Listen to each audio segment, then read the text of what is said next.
सुबह के 5 बज गए हैं और अभी जल्दी जल्दी तैयार होकर मंदिर जाना है, तो चंदन लगाना पड़ेगा ना। पहले बाबा को तैयार करना है, फिर खुद भी तैयार होना है। तैयार हो गए हैं, बस चंदन के बिना श्रृंगार अधूरा है। श्री गुरुवे नमः। ओम श्री शुद्ध गुरुवे नमः। यह ज्योतिर्लिंग श्री शैलम मल्लिकार्जुन स्वामी के नाम से जाना जाता है। भारत के आंध्र प्रदेश राज्य के कर्नूल जिले में स्थित एक नगर है। यह जिले के श्री शैलम मंडल का मुख्यालय भी है। श्री शैलम मल्लिकार्जुन स्वामी ज्योतिर्लिंग हैदराबाद से 232 किलोमीटर दक्षिण में नल्लामल्ला पहाड़ियों में कृष्णा नदी के किनारे बसा हुआ एक बहुत ही भव्य मंदिर है। श्री शैलम पहुंचने के लिए सबसे अच्छा माध्यम ट्रेन का है। श्री शैलम का नज़दीकी रेलवे स्टेशन है मरकापुर रोड। दोस्तों, मरकापुर रोड से श्री शैलम की दूरी 90 किलोमीटर की है। मरकापुर उतरकर आपको आगे 90 किलोमीटर का सफ़र बाई बस या फिर टैक्सी से करना पड़ेगा, क्योंकि उधर रेलवे की व्यवस्था नहीं है अभी तक। और आप जब जाएंगे बस या फिर टैक्सी से, तो घने जंगलों के बीच से आपको मंदिर तक जाना पड़ेगा। आप बस की ऑनलाइन बुकिंग भी करवा सकते हैं। इसकी वेबसाइट मैं आपको दे दिया हूँ, स्क्रीन पे आप देख सकते हैं। कॉस्ट की बात करूँ तो 170 रुपये के आसपास आपका कॉस्ट लगेगा।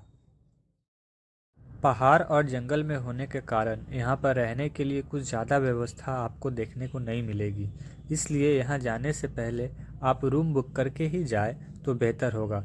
मैं रूम बुकिंग का यहाँ का जो मंदिर ट्रस्ट का वेबसाइट है वो मैं स्क्रीन पे शेयर कर रहा हूँ, आप उस पर भी रूम बुक कर सकते हैं, या फिर yatradham.com से आप रूम बुक करके यहाँ पे जा सकते हैं। मुख्य मंदिर से कुछ दूर पहले ही श्री साक्षी गणेश जी का मंदिर है और मान्यता के अनुसार सबसे पहले गणेश जी का दर्शन होता है। तो आइए सबसे पहले हम श्री साक्षी गणेश जी का दर्शन करें और फिर बाबा मल्लिकार्जुन स्वामी का दर्शन करने के लिए यहाँ से आगे बढ़ेंगे। वक्रतुंडाय हुम, वक्रतुंडाय हुम, वक्रतुंडाय हुम। हे गणेश। मंदिर के पास में ही भक्तों के लिए क्लॉक रूम बनाया गया है, और यदि आप बैग लेके कोई सामान लेके आए हैं और आप होटल में नहीं रह रहे हैं, बस दर्शन करके आप यहाँ से निकलना चाहते हैं, तो फिर कुछ समय के लिए आप इस क्लॉक रूम में अपना सारा सामान जमा करवा सकते हैं। विशाल पीपल का वृक्ष। पहले इधर चलते हैं। नाग कमल फूल है, अंदर ज्योतिर्लिंग रहता, ऊपर नागेश्वर। डायरेक्ट शिवलिंग के पास चढ़ता। देखो 10 रुपए 10 रुपए 10 रुपए 10 रुपए के। ये यहाँ पे सब बैठ के पूजा कर रहे हैं।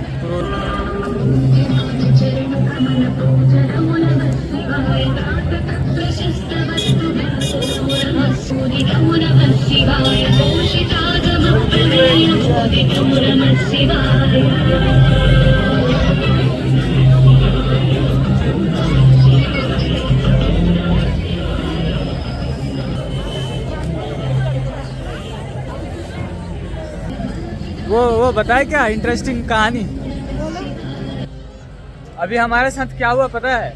तो अभी हम आए मंदिर में, बस चलते ही चले गए और भीड़ था बहुत, धक्का मुक्की भी हुआ। और लास्ट में बाबा का जब हमने दर्शन किया, उसके जस्ट बगल में एक ब्राह्मण खड़े थे, तो मैंने उनको आई कांटेक्ट हुआ मेरा उनके साथ हुआ, और मैंने उनको मन में प्रणाम किया। और जैसे ही प्रणाम करके मैं आगे निकला, वो पीछे से आवाज़ दिए, और ये सामने देखिए क्या दिया। बाबा का जो बाबा जहाँ पे है उसी स्थान से एकदम ज्योतिर्लिंग के पास से उठा के उन्होंने दिया। इतने भीड़ में लोग हैं, किसी को नहीं मिला। इतने भीड़ में हम दोनों को बुलाया, आगे निकल गए थे हम लोग। वो आवाज मतलब हाथ ऐसे पकड़ा, जो भी हुआ बस कुछ सेकंड में ही हो गया ये सब और कुछ। ये देखो, ये देखो एकदम बाबा के बोला समान बाबा से का देखो। प्रसाद है, ले जाओ। तो इसको बोलते हैं चमत्कार, इसको बोलते हैं बाबा का आशीर्वाद। और ये सब संभव हुआ है हमारे गुरुदेव के कारण। तो ये सारा क्रेडिट हमारे गुरुदेव को है। हमारे गुरुदेव अवधूत बाबा शिवानंद, सारा पुण्य उनका है जो और हमें मिल रहा है सब बाबा को अर्पित। सब बाबा को ही अर्पित है। हमारा बाबा बहुत अच्छा से रहे। हमारे बाबा अच्छा से रहे, जहाँ भी रहे, जैसे भी रहे, उनको शांति मिले। ये बाबा के लिए ही मिला है। ये बाबा के लिए ही मिला। इधर मेरी माता, उधर गौ माता। माँ चल नहीं रही है, पहाड़ है ना, चढ़ना पड़ रहा है तो बोल रही मैं चल नहीं पा रही हूँ।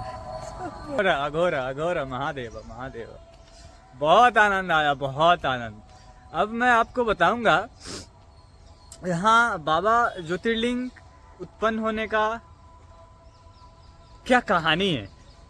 तो कहानी ऐसा है कि गणेश जी और कार्तिकेय जी दोनों में बहस हो गया था कि बड़ा कौन है, और जो बड़ा होगा तो प्रथम शादी उसी की होगी। तो कार्तिकेय जी बोल रहे हैं कि मैं बड़ा हूँ, प्रथम विवाह मेरा होगा, और उधर गणेश जी बोल रहे हैं कि मैं बड़ा हूँ, पहले मेरा विवाह होगा। दोनों में बहुत तेज झगड़ा हो गया। तो अब माँ पार्वती और देवाधिदेव महादेव ने एक रास्ता निकाला इसकी कि बड़ा कौन है। तो उन्होंने बोला कि तुम दोनों जाओ और पृथ्वी के 7 चक्कर लगा के आओ, और जो पहले चक्कर लगा के आ जाएगा वो बड़ा होगा और उसका विवाह पहले होगा। राइट? क्या हुआ, जितना सुनना था, और कार्तिकेय जी फटाफट मयूर निकाल के अपना बैठ के उड़ चले। जल्दी जल्दी जाना है पृथ्वी घूमने। और गणेश भगवान देखे अपने चूहे को, मूसक को, और वो सोच में पड़ गए यार मैं तो इससे तो 7 जन्म में भी नहीं लगा पाऊंगा चक्कर। और फिर उसका बुद्धि भी बहुत तो गणेश भगवान का बुद्धि था, तो गणेश जी ने क्या किया, अपने माता जी को और पिताजी को यानी महादेव को और माँ पार्वती को, वो बैठे थे आसन पे और वो 7 चक्कर लगा लिया उनका, और प्रणाम करके बोला लो संपूर्ण हो गया चक्कर, सब कुछ तो आप ही हो। अब इस बुद्धि को देख के माँ भगवती भी बहुत प्रसन्न हुई और महादेव भी बहुत प्रसन्न हुए, और उनको बड़े होने का अधिकार, उनको बड़े होने का ये दे दिया, और फिर उनकी विवाह भी हो गई। इतना कुछ होने के बाद जब कार्तिकेय चक्कर लगा के वापस आए, जब कार्तिकेय चक्कर लगा के वापस आए, तब देखा अरे ये तो गणेश का विवाह हुआ, मंगलम हो चुका है। वो बहुत क्रोधित हुए, और क्रोधित होके गुस्सा आके रूठ के वो चले आए इस पर्वत पे। ठीक है, तो माँ पार्वती उनको मनाने के लिए उनके पीछे पीछे आई, और जब माँ पार्वती उनके पीछे पीछे आई तो महादेव भी उनके पीछे पीछे मनाने के लिए आए। भाई अब लड़का गुस्सा गया तो मनाना तो पड़ेगा। तो मनाने के लिए उनको आए, और ये दोनों उनको मनाया उन्होंने।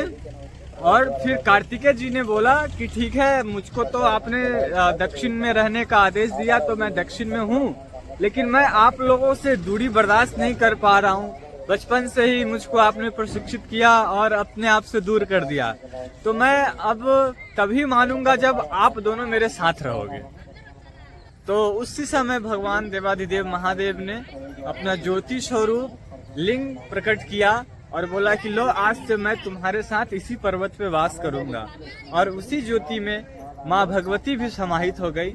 इसी तरह महादेव और माँ भगवती, माँ पार्वती दोनों इस ज्योतिर्लिंग के में विराजमान होकर ज्योति रूप में विराजमान हो गए, और तभी से माँ भगवती को मल्लिका और महादेव को अर्जुन, मल्लिका अर्जुन कहा जाता है। बहुत बड़ा स्पेस है यहाँ पे गाड़ी पार्किंग करने के लिए। चले माँ,